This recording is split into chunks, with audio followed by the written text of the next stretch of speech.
Une banque menteuse qui joue contre ses clients, c'est difficile à avaler. Mais que dire d'une banque qui triche avec un État?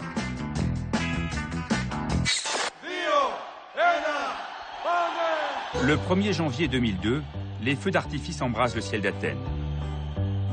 La Grèce fête son entrée dans l'euro.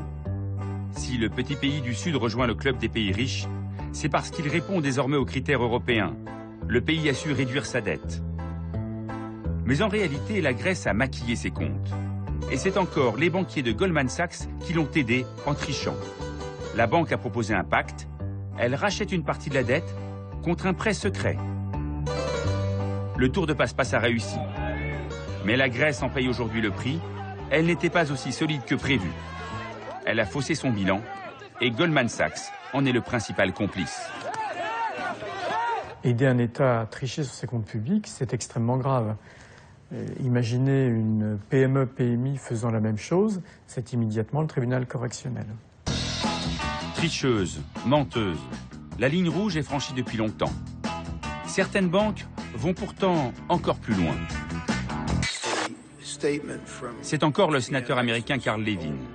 Et c'est une nouvelle commission d'enquête. Cette fois sur le banc des accusés, la plus grosse banque au monde, la britannique HSBC. Plus de 1500 pages de documents, 2 ans d'enquête, 75 responsables auditionnés, et au final un rapport qui accuse la banque d'avoir ouvert la porte aux narcotrafiquants. Par le biais de sa filiale mexicaine, elle aurait blanchi 7 milliards de dollars issus des cartels de la drogue. Nous regrettons profondément et présentons nos excuses de ne pas avoir été à la hauteur des attentes de nos clients, de nos employés et des citoyens. La banque s'excuse, mais comme pour toutes les autres affaires que nous avons évoquées, elle s'en tirera sans condamnation. Comme à chaque fois, il n'y aura pas de procès pénal, il y aura une transaction.